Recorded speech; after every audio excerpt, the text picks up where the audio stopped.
Welcome back, dear students. Welcome to my channel, that is The Educator.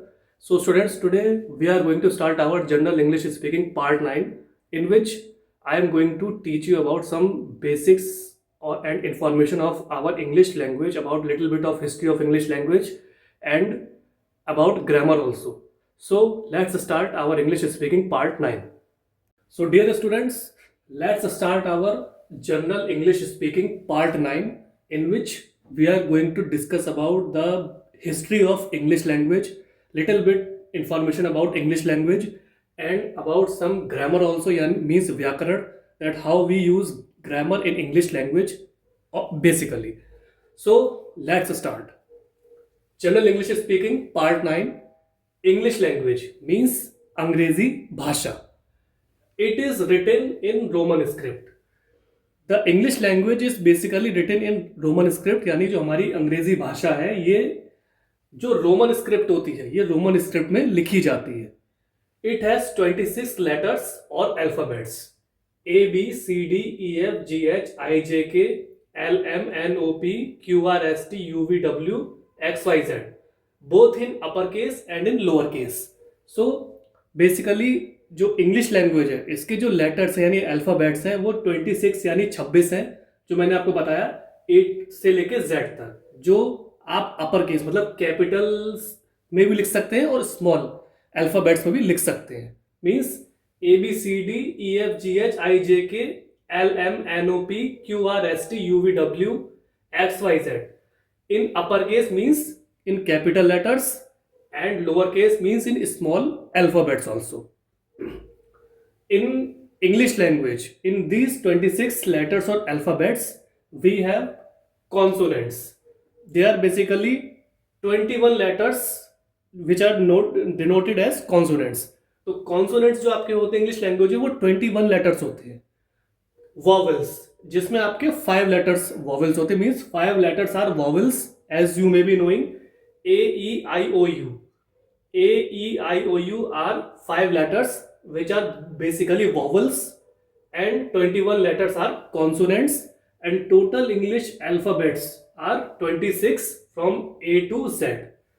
So students, this language, it is a West Germanic language emerged in medieval England. So basically ये जो भाषा है, ये जो जबान है अंग्रेजी भाषा, ये वेस्ट जर्मनी लैंग्वेज है जो इमर्ज हुई थी मिडिवल इंग्लैंड में, मतलब मध्य युगीन जो आपका इंग्लैंड था, जो ब्रिटेन था आपका, ग्रेट ब्रिटेन, इंग्लैंड एक्सेट्रा, तो वहाँ पे ये भाषा उत्पन्न हुई थी, क्योंकि इंग्लिश भाषा जो है वो बेसिकली इंग्लैंड की भाषा है, तो वहाँ पे ये इमर्ज हुई थी. It has influence of both British and USA. तो ये जो इंग्लिश लैंग्वेज है तो इस पे जो प्रभाव पड़ता है वो ब्रिटिश, यानी जो हमारा ब्रिटिश कल्चर रहा है, ब्रिटेन का, ग्रेट ब्रिटेन का, ब्रिटिश या यूरोपियन कल्चर आप कह सकते हैं, और यूएस यानी यूनाइटेड स्टेट्स ऑफ अमेरिका का इस पे इन्फ्लुएंस रहता है इंग्लिश लैंग्वेज पे. ठीक. It is spoken in Britain, USA, Australia, Canada, New Zealand with different dialects. तो ये जो आपकी इंग्लिश भाषा है, जो आपकी अंग्रेजी भाषा है, ये बेसिकली आपके ब्रिटेन यानी यूरोप में, ग्रेट ब्रिटेन, लंदन एक्सेट्रा, जो वहाँ के जो नेबरिंग कंट्रीज हैं, तो वहाँ पे वाइडली बोली जाती है क्योंकि वहाँ की ये बर्थ लैंग्वेज है. और यूएसए में यानी यूनाइटेड स्टेट्स ऑफ अमेरिका में ये बोली जाती है. ऑस्ट्रेलिया, कनाडा और न्यूजीलैंड में ये भाषा बोली जाती है. वहाँ के रीजन के हिसाब से डायलेक्ट, यानी उनका डायलेक्ट चेंज हो सकता है, लेकिन भाषा उनकी इंग्लिश ही होती है. डायलेक्ट उनका चेंज हो सकता है उनके रीजन के हिसाब से, तो लेकिन वो जो भाषा बोलते हैं वो कॉमन बेसिकली इंग्लिश ही होती है, जो इन जगह बोली जाती है, ब्रिटेन, यूएसए, ऑस्ट्रेलिया, कनाडा और न्यूजीलैंड, और other African countries also, in South Africa etcetera, in other countries too. Now this was little bit of information about English language. Now we are going to know about the grammar, means व्याकरण of the language. Grammar means व्याकरण. So grammar helps in knowing the basics of the language so that language speaking can become more efficient, professional and fluent. जैसा कि आप जानते हैं students कि जो हमारी ग्रामर यानी जो व्याकरण होती है उससे हमें ये सहायता मिलती है कि हम किसी भी भाषा की जो बेसिक्स होती है, जो उसकी जड़ें, उसकी रूट्स होती हैं, उसको जानने में हमें बहुत सहायता मिल जाती है। उससे क्या होता है, जो हमारी भाषा बोलने का जो हमारा प्रभाव होता है वो काफ़ी एफिशिएंट हो जाता है, टू द पॉइंट मतलब टू द मार्क हो जाता है। ठीक है, प्रोफेशनल हो जाता है, मीन्स पेशेवर टाइप का हो जाता है कहीं भी प्रोफेशनल फील्ड में। जब आप उसके व्याकरण को या उसके ग्रामर को अच्छी तरीके से आत्मसात कर लेंगे, तो उसके रूट्स को अच्छी तरह समझ लेंगे, तो आप उस लैंग्वेज को समझ कर कहीं भी इजीली किसी के सामने उस भाषा को आप बोल सकते हैं। ठीक है, एंड फ्लुएंट यानी धारा प्रवाह, आप किसी भी भाषा को बोल सकते हैं, चाहे वो इंग्लिश जबान हो या कोई भी जबान हो, उसके एक व्याकरण यानी ग्रामर होती है। तो किसी भी भाषा की ग्रामर यानी उसकी व्याकरण पे अगर आपका पकड़ आपकी अच्छी है, समझ आपकी अच्छी है, तो आप उस भाषा को अच्छी तरीके से समझ पाएंगे और दूसरे के सामने अच्छी तरीके से धारा प्रवाह तरीके से, पेशेवर तरीके से और एक वेल कंसाइज तरीके से आप दूसरे के सामने उस भाषा में बातचीत कर पाएंगे।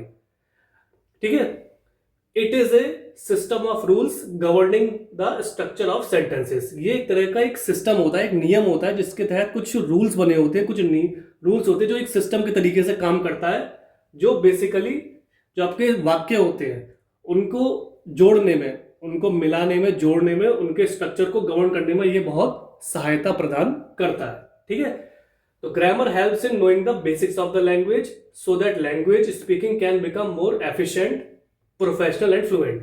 तो व्याकरण क्या करता है कि आपकी जो कोई भी भाषा होती है, तो उसकी जो बेसिक्स, उसकी जो जड़ें होती हैं, उसको समझने में हमें आसानी प्रदान करता है, ताकि जब हम भाषा को बोले तो हमारी भाषा एकदम धारा प्रवाह तरीके से बोल सकें, पेशेवर तरीके से बोल सकें और प्रिसाइज और टू द पॉइंट हम दूसरे के सामने उसमें बातचीत कर पाए। तो it is a system of rules governing the structure of sentences. इसमें कुछ प्रकार के नियम होते हैं जो उसको गवर्न करते हैं, जो उसको उसमें निगरानी करते हैं, उस पर वो लागू होते हैं, जिसकी वजह से सेंटेंस यानी वाक्य की जो बनावट होती है, जो उसका स्ट्रक्चर होता है, उस पर हमारी पकड़ अच्छी हो जाती है। तो friends, this was the general English speaking part 9, in which I tried to explain you about little bit of information of English language, its history and what basically its main origin is. So I tried to explain you about English language with a little bit of consonants, vowels and how many alphabets are there in English language. And I also told you about some little bit of grammar. And now grammar portion we are also going to continue in some other classes also. So I hope you would have find it easier to understand this part 9. So kindly try to understand the basics of the language, try to understand it, try to practice in your spare time, try to talk with your friends, relatives, neighbors, etc.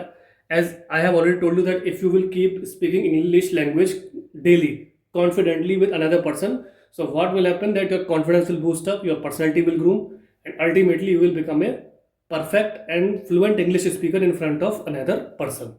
So thanks for your valuable precious time. Have a nice day.